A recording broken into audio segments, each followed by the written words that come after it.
అరే మొన్న చూసినాం కదా, ఆయన పేరేంది, మన ఏఐసిసి నాయకులు సంపత్ కుమార్ గారు డైరెక్ట్ కాంట్రాక్టర్నే బెదిరించేసిండు. 8 కోట్లు ఇస్తావా అని పేపర్లలో చదివినాం మనం. 8 కోట్లు ఇచ్చేదాకా కాదు అని వాళ్ళను కొట్టుడు, బండ్లు గుంజుకునుడు. కాంట్రాక్టరే స్వయంగా పోలీస్ డిపార్ట్మెంట్కు కంప్లైంట్ ఇచ్చిండు కదా. ఏది యాక్షన్, ఏది సిట్, ఏది? మా జర్నలిస్టులను వేధించడానికి సిట్టు, ప్రతిపక్ష పార్టీ బీఆర్ఎస్ను వేధించడానికి సిట్ల మీద సిట్లు, కమిషన్ల మీద కమిషన్లు. మరి వీటి మీద సిట్లేవి, కమిషన్లేవి? నేను అడుగుతున్నా, కాకీ బుక్ అందరికీ సమానమే అని నీతులు చెప్పే డీజీపీ శోధర్ రెడ్డి గారు, మీ కాకీ బుక్ కాకెత్తుకపోయిందా? ఎక్కడ పోయింది?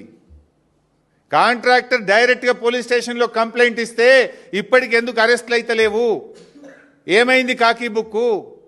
సజ్జనార్ బాగా మాట్లాడినావు కదా, మొన్న జర్నలిస్టులను బెదిరించినావు కదా. ఎమర్జెన్సీ ఉంటే మీరు ఇక్కడ ఉంటారా, నేను మీతో మాట్లాడతానా, మీరంతా జైల్లో ఉంటారని జర్నలిస్టులనే బెదిరించే ధోరణితో మాట్లాడినావు కదా. ఏమైంది నీ రూల్ బుక్కు? సజ్జనార్, నీకు ఇవేం కనబడతలేవా?